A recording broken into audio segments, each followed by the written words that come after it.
ராஜாக்களின் இரண்டாம் புஸ்தகம் அதிகாரம் 15 வசனங்கள் 17 முதல் 20 வரை.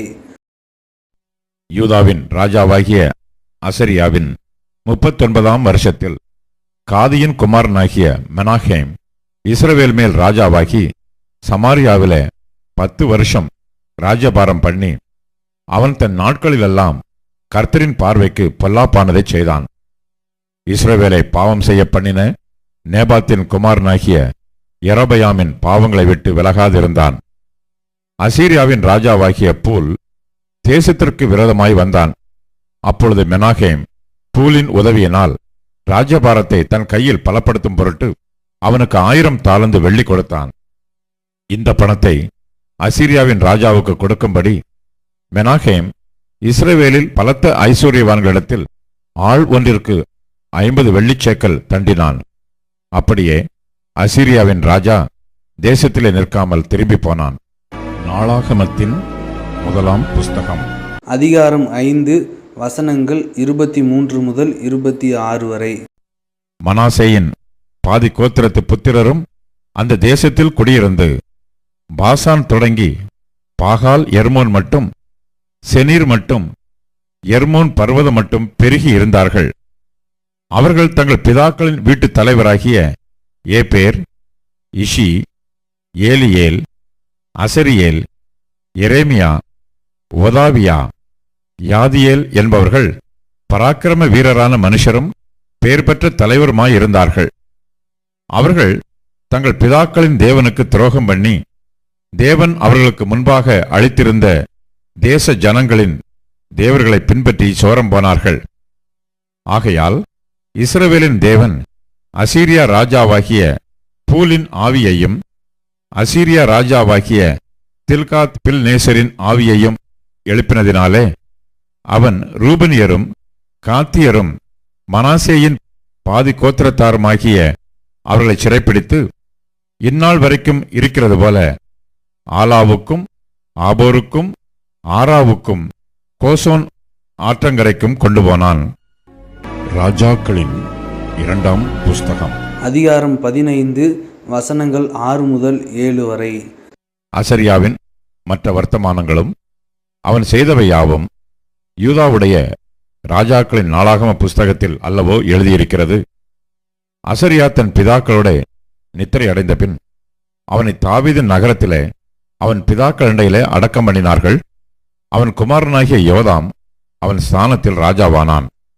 நாளாகமத்தின் இரண்டாம் புஸ்தகம் அதிகாரம் 26 வசனங்கள் 22 முதல் 23 வரை. உசியாவின் ஆதியோடந்த நடபடியான மற்ற வர்த்தமானங்களை ஆமோத்சின் குமாரனாகிய ஏசாயா என்னும் தீர்க்கதரிசி எழுதினான். உசியா தன் பிதாக்களோட நித்திரை அடைந்த பின்பு ஜனங்கள் அவனை குஷ்டரோகி என்று சொல்லி அவனை அவன் பிதாக்கள் இண்டையில் ராஜாக்களை அடக்கம் பண்ணுகிற இடத்திற்கு அருகான நிலத்திலே அடக்கம் பண்ணினார்கள். அவன் குமாரனாகிய யோதாம் அவன் ஸ்தானத்தில் ராஜாவானான். ராஜாக்களின் இரண்டாம் புஸ்தகம் அதிகாரம் 15 வசனங்கள் 21 முதல் 29 வரை. மெனாகேமின் மற்ற வர்த்தமானங்களும் அவன் செய்தவை யாவும் இஸ்ரவேல் ராஜாக்களின் நாளாகம புஸ்தகத்தில் அல்லவோ எழுதியிருக்கிறது. மெனாகேம் தன் பிதாக்களோடு நித்திரை அடைந்த பின் அவன் குமாரனாகிய பெக்காக்கியா அவன் ஸ்தானத்தில் ராஜாவானான். யூதாவின் ராஜாவாகிய அசரியாவின் 50ஆம் வருஷத்தில் மெனாகேமின் குமாரனாகிய பெக்காக்கியா இஸ்ரவேலின் மேல் ராஜாவாகி சமாரியாவிலே 2 வருஷம் ராஜ்யபாரம் பண்ணி கர்த்தரின் பார்வைக்கு பொல்லாப்பானதைச் செய்தான். அவன் இஸ்ரவேலை பாவம் செய்ய பண்ணின நேபாத்தின் குமாரனாகிய யெரொபெயாமின் பாவங்களை விட்டு விலகவில்லை. ஆனாலும் ரெமலியாவின் குமாரனாகிய பெக்கா என்னும் அவனுடைய சேர்வைக்காரன் அவனுக்கு விரோதமாய் கட்டுப்பாடு பண்ணி கீலேயாத் புத்திரரில் 50 பேரை கூட்டிக் கொண்டு அவனையும் அர்கோபையும் ஆரியேயையும் ராஜாவின் வீடாகிய அரமனையிலே சமாரியாவில் வெட்டி கொன்று போட்டு அவன் ஸ்தானத்தில் ராஜாவானான். பெக்காக்கியாவின் மற்ற வர்த்தமானங்களும் அவன் செய்தவை யாவும் இஸ்ரவேல் ராஜாக்களின் நாளாகம புஸ்தகத்தில் அல்லவோ எழுதியிருக்கிறது. யூதாவின் ராஜாவாகிய அசரியாவின் 52ஆம் வருஷத்தில் ரெமலியாவின் குமாரனாகிய பெக்கா இஸ்ரவேலின் மேல் ராஜாவாகி சமாரியாவிலே 20 வருஷம் ராஜ்யபாரம் பண்ணி கர்த்தரின் பார்வைக்கு பொல்லாப்பானதைச் செய்தான். இஸ்ரவேலை பாவம் செய்ய பண்ணின நேபாத்தின் குமாரனாகிய யெரொபெயாமின் பாவங்களை அவன் விட்டு விலகவில்லை. இஸ்ரவேலின் ராஜாவாகிய பெக்காவின் நாட்களில் அசீரியாவின் ராஜாவாகிய திகிலாத் பிலேசர் வந்து ஈயோனையும் பெத்மாக்கா என்னும் ஆபேலையும் யனோவாகையும் கேதேசையும் ஆத்சோரையும் கீலேயாத்தையும் கலிலேயாவாகிய நப்தலி தேசம் அனைத்தையும் பிடித்து குடிகளை சிறையாக அசீரியாவுக்கு கொண்டு போனான். ஏசாயா தீர்க்கதரிசியின் புஸ்தகம் அதிகாரம் 6. உசியா ராஜா மரணமடைந்த வருஷத்தில் ஆண்டவர் உயரமும் உன்னதமுமான சிங்காசனத்தின் மேல் வீற்றிருக்க கண்டேன். அவருடைய வஸ்திரத் தொங்கலால் தேவாலயம் நிறைந்திருந்தது.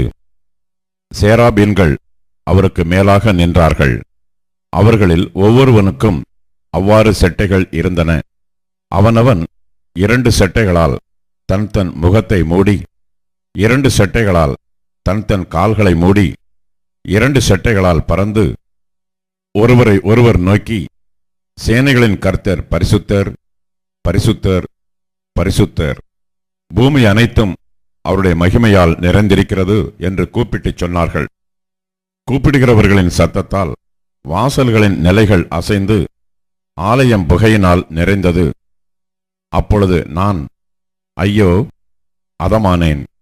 நான் அசுத்த உதடுகளுள்ள மனுஷன், அசுத்த உதடுகளுள்ள ஜனங்களின் நடுவில் வாசமாயிருக்கிறவன். சேனைகளின் கர்த்தராகிய ராஜாவை என் கண்கள் கண்டதே என்றேன். அப்பொழுது சேராபீன்களின் ஒருவன் பலிபீடத்திலிருந்து தன் கையிலே பிடித்த குறட்டால் ஒரு நெருப்பு தழலை எடுத்து என்னிடத்தில் பறந்து வந்து அதனால் என் வாயை தொட்டு, இதோ, இது உன் உதடுகளை தொட்டதினால் உன் அக்கிரமம் நீங்கி உன் பாவம் நிவிர்த்தியானது என்றான். பின்பு, யாரை நான் அனுப்புவேன், யார் நமது காரியமாய் போவான் என்று உரைக்கிற ஆண்டவருடைய சத்தத்தை கேட்டேன். அதற்கு நான், இதோ அடியேன் இருக்கிறேன், என்னை அனுப்பும் என்றேன். அப்பொழுது அவர், நீ போய் இந்த ஜனங்களை நோக்கி, நீங்கள் காதார கேட்டும் உணராமலும் கண்ணார கண்டும் அறியாமலும் இருங்கள் என்று சொல். இந்த ஜனங்கள் தங்கள் கண்களினால் காணாமலும் தங்கள் காதுகளினால் கேளாமலும் தங்கள் இருதயத்தினால் உணர்ந்து குணப்படாமலும் நான் அவர்களை ஆரோக்கியமாக்காமலும் இருக்க, நீ அவர்கள் இருதயத்தை கொளுத்ததாக்கி அவர்கள் காதுகளை மந்தப்படுத்தி அவர்கள் கண்களை மூடிப்போடு என்றார். அப்பொழுது நான், ஆண்டவரே, எதுவரைக்கும் என்று கேட்டேன். அதற்கு அவர், பட்டணங்கள் குடியில்லாமலும் வீடுகள் மனுஷ சஞ்சாரம் இல்லாமலும் பாழாகி பூமி அவாந்தர வெளியாகி கர்த்தர் மனுஷரை தூரமாக விலக்குவதினால் தேசத்தின் நடுமையம் முற்றிலும் வெறுமையாக்கப்படும் வரைக்குமே. ஆகிலும் அதில் இன்னும் 10 ஒரு பங்கிருக்கும். அதுவும் திரும்ப நிர்மூலமாக்கப்படும். கர்வாலி மரமும் அரச மரமும் இலையற்று போன பின்பு அவைகளின் அடிமரம் இருப்பது போல அதன் அடிமரமும் பரிசுத்த வித்தாயிருக்கும் என்றார். ராஜாக்களின் 2ஆம் புஸ்தகம் அதிகாரம் 15 வசனங்கள் 32 முதல் 38 வரை. இஸ்ரவேலின் ராஜாவாகிய ரெமலியாவின் குமாரன் பெக்காவின் 2ஆம் வருஷத்தில் யூதாவின் ராஜாவாகிய உசியாவின் குமாரன் யோதாம் ராஜாவானான். அவன் ராஜாவாகிறபோது 25 வயதாயிருந்து எருசலேமிலே 16 வருஷம் அரசாண்டான். சாதோக்கின் குமாரத்தியாகிய அவன் தாயின் பேர் எருசாள். அவன் கர்த்தரின் பார்வைக்கு செம்மையானதைச் செய்தான். தன் தகப்பனாகிய உசியா செய்தபடியெல்லாம் செய்தான். மேடைகள் மாத்திரம் அகற்றப்படவில்லை. ஜனங்கள் இன்னும் மேடைகளின் மேல் பலியிட்டு தூபங்காட்டி வந்தார்கள். இவன் கர்த்தருடைய ஆலயத்தின் உயர்ந்த வாசலை கட்டினான். யோதாமின் மற்ற வர்த்தமானங்களும் அவன் செய்தவை யாவும் யூதாவுடைய ராஜாக்களின் நாளாகம புஸ்தகத்தில் அல்லவோ எழுதியிருக்கிறது. அந்நாட்களிலே கர்த்தர் சீரியாவின் ராஜாவாகிய ரேத்சீனையும் ரெமலியாவின் குமாரனாகிய பெக்காவையும் யூதாவுக்கு விரோதமாக அனுப்பத் தொடங்கினார். யோதாம் தன் பிதாக்களோட நித்திரை அடைந்த பின் தன் தகப்பனாகிய தாவீதின் பட்டணத்திலே தன் பிதாக்களிடையில் அடக்கம் பண்ணப்பட்டான். அவன் குமாரனாகிய ஆகாஸ் அவன் ஸ்தானத்தில் ராஜாவானான். நாளாகமத்தின் 2ஆம் புஸ்தகம் அதிகாரம் 27. யோதாம் ராஜாவாகிற போது 25 வயதாயிருந்து 16 வருஷம் எருசலேமிலே அரசாண்டான். சாதோக்கின் குமாரத்தியாகிய அவன் தாயின் பேர் எருசாள். அவன் தன் தகப்பனாகிய உசியா செய்தபடியெல்லாம் கர்த்தரின் பார்வைக்கு செம்மையானதைச் செய்தான். ஆனாலும் அவனைப் போல கர்த்தரின் ஆலயத்திற்குள் பிரவேசியாதிருந்தான். ஜனங்கள் இன்னும் தங்களை கெடுத்துக் கொண்டிருந்தார்கள். அவன் கர்த்தருடைய ஆலயத்தின் உயர்ந்த வாசலை கட்டினதுமல்லாமல் ஓபேலின் மதிலின் மேல் அநேக கட்டடங்களையும் கட்டினான். யூதாவின் மலைகளிலே பட்டணங்களையும் காடுகளிலே கோட்டைகளையும் கோபுரங்களையும் கட்டினான். அவன் அம்மோன் புத்திரருடைய ராஜாவோடு யுத்தம் பண்ணி அவர்களை மேற்கொண்டான். ஆதலால் அம்மோன் புத்திரர் அவனுக்கு அந்த வருஷத்திலே 100 தாலந்து வெள்ளியையும் 10,000 கல கோதுமையையும் 10,000 கல வார்கோதுமையையும் கொடுத்தார்கள். 2ஆம் 3ஆம் வருஷத்திலும் அம்மோன் புத்திரர் அப்படியே அவனுக்கு செலுத்தினார்கள். யோதாம் தன் வழிகளை தன் தேவனாகிய கர்த்தருக்கு முன்பாக நேராக்கினதினால் பலப்பட்டான். யோதாமின் மற்ற வர்த்தமானங்களும் அவனுடைய சகல யுத்தங்களும் அவனுடைய நடைகளும் இஸ்ரவேல் யூதா ராஜாக்களின் புஸ்தகத்தில் எழுதியிருக்கிறது. அவன் ராஜாவாகிற போது 25 வயதாயிருந்து 16 வருஷம் எருசலேமில் அரசாண்டான். யோதாம் தன் பிதாக்களோட நித்திரையடைந்த பின்பு அவனை தாவீதின் நகரத்திலே அடக்கம் பண்ணினார்கள். அவன் குமாரனாகிய ஆகாஸ் அவன் ஸ்தானத்தில் ராஜாவானான். நாளாகமத்தின் 1ஆம் புஸ்தகம் அதிகாரம் 5 வசனங்கள் 11 முதல் 17 வரை. காத்தின் புத்திரர் அவர்களுக்கு எதிரே பாசான் தேசத்தில் சல்கா மட்டும் வாசம் பண்ணினார்கள். அவர்களில் யோவேல் தலைவனும் சாப்பாம் அவனுக்கு 2ஆவதுமாயிருந்தான். யானாவும் சாப்பாத்தும் பாசானில் இருந்தார்கள். அவர்கள் பிதாக்களின் வீட்டாராகிய அவர்கள் சகோதரர் மிகாவேல், மெசுல்லாம், சேபா, யோராயி, யக்கான், சீகா, ஏபேர் என்னும் 7 பேர். இவர்கள் ஊரிக்கு பிறந்த அபியேலின் குமாரர். ஊரி என்பவன் யொரோவாவுக்கும், யொரோவா கீலேயாத்துக்கும், கீலேயாத் மிகாவேலுக்கும், மிகாவேல் எசிசாயிக்கும், எசிசாயி யாதோவுக்கும், யாதோ பூசுக்கும் குமாரராய் இருந்தவர்கள். கூனியின் குமாரனாகிய அப்தியேலின் மகன் அகி அவர்கள் பிதாக்களின் வீட்டுத் தலைவனாயிருந்தான். அவர்கள் கீலேயாத்தில் இருக்கிற பாசானிலும் அதன் வெளிநிலங்களிலும் சாரோனின் எல்லா பேட்டைகளிலும் அவைகளின் கடையாந்தரங்கள் மட்டும் வாசம் பண்ணினார்கள். இவர்கள் எல்லாரும் யூதாவின் ராஜாவாகிய யோதாமின் நாட்களிலும் இஸ்ரவேலின் ராஜாவாகிய யெரொபெயாமின் நாட்களிலும் தங்கள் வம்சத்து அட்டவணைப்படி தொகை ஏற்றப்பட்டார்கள்.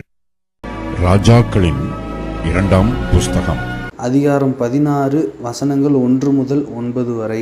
ரெமலியாவின் குமாரனாகிய பெக்காவின் 17ஆம் வருஷத்தில் யூதாவின் ராஜாவாகிய யோதாமின் குமாரன் ஆகாஸ் ராஜாவானான். ஆகாஸ் ராஜாவாகிற போது 20 வயதாயிருந்து எருசலேமிலே 16 வருஷம் அரசாண்டான். அவன் தன் தகப்பனாகிய தாவீதைப் போல் தன் தேவனாகிய கர்த்தரின் பார்வைக்கு செம்மையானதைச் செய்யாமல் இஸ்ரவேல் ராஜாக்களின் வழியிலே நடந்து கர்த்தர் இஸ்ரவேல் புத்திரருக்கு முன்பாக துரத்தின ஜாதிகளுடைய அருவருப்புகளின்படியே தன் குமாரனை முதலாய் தீக்கடக்க பண்ணினான். மேடைகளிலும் மலைகளின் மேலும் பச்சையான சகல மரத்தின் கீழும் பலியிட்டு தூபங்காட்டி வந்தான். அப்பொழுது சீரியாவின் ராஜாவாகிய ரேத்சீனும் இஸ்ரவேலின் ராஜாவாகிய ரெமலியாவின் குமாரன் பெக்காவும் எருசலேமின் மேல் யுத்தம் பண்ண வந்து ஆகாசை முற்றுகை போட்டார்கள். ஆனாலும் ஜெயிக்க மாட்டாதே போனார்கள். அக்காலத்திலே சீரியாவின் ராஜாவாகிய ரேத்சின் ஏலாத்தை திரும்ப சீரியாவோடு சேர்த்துக்கொண்டு யூதரை ஏலாத்திலிருந்து துரத்தினான். சீரியர் ஏலாத்திற்கு வந்து இந்நாள் வரைக்கும் அவ்விடத்திலே குடியிருக்கிறார்கள். ஆகாஸ் அசீரியாவின் ராஜாவாகிய திகிலாத் பிலேசரிடத்திற்கு ஸ்தானாபதிகளை அனுப்பி, நான் உம்முடைய அடியானும் உம்முடைய குமாரனுமாய் இருக்கிறேன். நீர் வந்து எனக்கு விரோதமாய் எழும்பின சீரியா ராஜாவின் கைக்கும் இஸ்ரவேல் ராஜாவின் கைக்கும் என்னை நீங்களாக்கிவிடும் என்று சொல்லச் சொல்லி, கர்த்தருடைய ஆலயத்திலும் ராஜாவின் அரமனை பொக்கிஷங்களிலும் அகப்பட்ட வெள்ளியையும் பொன்னையும் எடுத்து அசீரியாவின் ராஜாவுக்கு காணிக்கையாக அனுப்பினான். அசீரியா ராஜா அவனுக்கு செவி கொடுத்து தமஸ்குவுக்கு போய் அதை பிடித்து அதன் குடிகளை கீர்பட்டணத்திற்கு சிறைப்பிடித்துக் கொண்டு போய் ரேத்சீனை கொன்று போட்டான். நாளாகமத்தின் 2ஆம் புஸ்தகம் அதிகாரம் 28 வசனங்கள் 1 முதல் 21 வரை. ஆகாஸ் ராஜாவாகிற போது 20 வயதாயிருந்து 16 வருஷம் எருசலேமில் அரசாண்டான். ஆனாலும் அவன் தன் தகப்பனாகிய தாவீதைப் போல் கர்த்தரின் பார்வைக்கு செம்மையானதைச் செய்யாமல் இஸ்ரவேல் ராஜாக்களின் வழிகளில் நடந்து பாகால்களுக்கு வார்ப்பு விக்கிரகங்களைச் செய்தான். அவன் இன்னும் குமாரரின் பள்ளத்தாக்கிலே தூபம் காட்டி கர்த்தர் இஸ்ரவேல் புத்திரருக்கு முன்பாக துரத்தின ஜாதிகளுடைய அருவருப்புகளின்படியே தன் குமாரரை அக்கினியிலே தகித்து போட்டு மேடைகளிலும் மலைகளிலும் பச்சையான சகல மரங்களின் கீழும் பலியிட்டு தூபம் காட்டி வந்தான். ஆகையால் அவனுடைய தேவனாகிய கர்த்தர் அவனை சீரியருடைய ராஜாவின் கையில் ஒப்புக் கொடுத்தார். அவர்கள் அவனை முறியடித்து அவனுக்கு இருக்கிறவர்களிலே பெரிய கூட்டத்தை சிறைப்பிடித்து தமஸ்குவுக்கு கொண்டு போனார்கள். அவன் இஸ்ரவேலுடைய ராஜாவின் கையிலும் ஒப்புக் கொடுக்கப்பட்டான். இவன் அவனை வெகுவாய் முறிய அடித்தான்.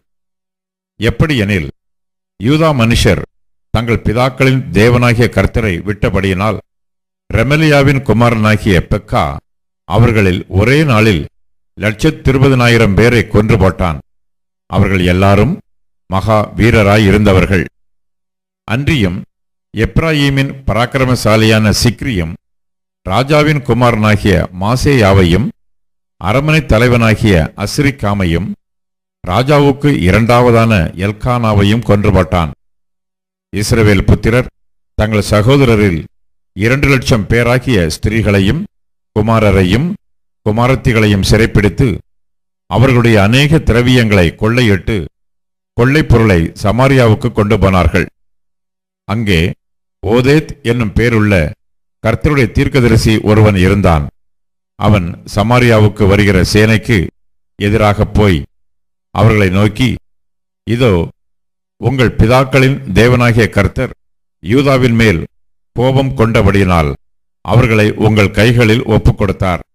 நீங்களோ வானபரியந்தம் எட்டுகிற உக்கிரத்தோடே அவர்களை சங்காரம் பண்ணினீர்கள். இப்போதும் யூதாவின் புத்திரரையும் எருசலேமியரையும் நீங்கள் உங்களுக்கு வேலைக்காரராகவும் வேலைக்காரிகளாகவும் கீழ்ப்படுத்த வேண்டும் என்று நினைக்கிறீர்கள். ஆனாலும் உங்கள் தேவனாகிய கர்த்தருக்கு விரோதமான குற்றங்கள் உங்களிடத்திலும் இல்லையோ? ஆதலால் நீங்கள் எனக்கு செவி கொடுத்து நீங்கள் உங்கள் சகோதரரிடத்தில் சிறைப்பிடித்துக் கொண்டு வந்தவர்களை திரும்ப அனுப்பிவிடுங்கள். கர்த்தருடைய உக்கிரமான கோபம் உங்கள் மேல் இருக்கிறது என்றான்.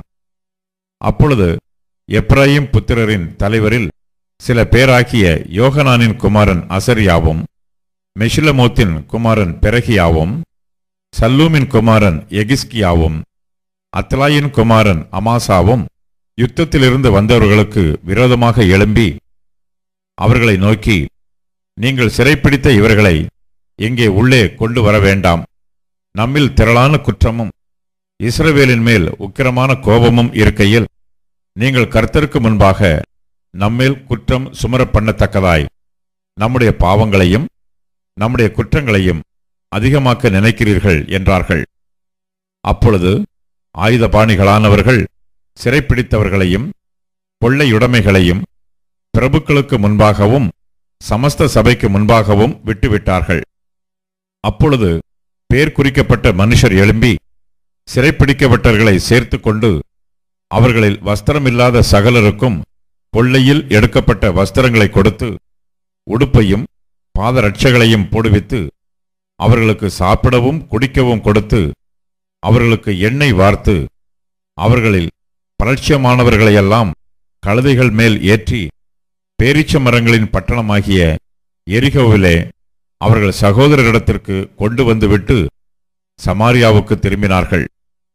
அக்காலத்திலே ஆகாஸ் என்னும் ராஜா அசீரியாவின் ராஜாக்கள் தனக்கு ஒத்தாசை பண்ண அவர்களிடத்துக்கு ஆட்களை அனுப்பினான். ஏதோமியரும் கூட வந்து யூதாவை முறியடித்து சிலரை சிறைப்பிடித்து போயிருந்தார்கள். பெலிஸ்தரும் யூதாவிலே சமபூமியிலும் தெற்கேயும் இருக்கிற பட்டணங்களின் மேல் விழுந்து பெத்சிமேசையும் ஆயலோனையும் கெதரோத்தையும் சொக்கோவையும் அதன் கிராமங்களையும் திம்னாவையும் அதன் கிராமங்களையும் சிம்சோவையும் அதன் கிராமங்களையும் பிடித்து அங்கே குடியேறினார்கள். யூதாவின் ராஜாவாகிய ஆகாசின் நிமித்தம் கர்த்தர் யூதாவை தாழ்த்தினார். அவன் யூதாவை சீர்குலைத்து கர்த்தருக்கு விரோதமாய் மிகவும் துரோகம் பண்ணினான். அசீரியாவின் ராஜாவாகிய தில்காத் பில்நேசர் அவனிடத்தில் வந்தான். அவனை நெருக்கினானே அல்லாமல் அவனை பலப்படுத்தவில்லை. ஆகாஸ் கர்த்தருடைய ஆலயத்தில் ஒரு பங்கும் ராஜ அரமனையில் ஒரு பங்கும் பிரபுக்களின் கையில் ஒரு பங்கும் எடுத்து அசீரியாவின் ராஜாவுக்கு கொடுத்தும் அவனுக்கு உதவி கிடைக்கவில்லை.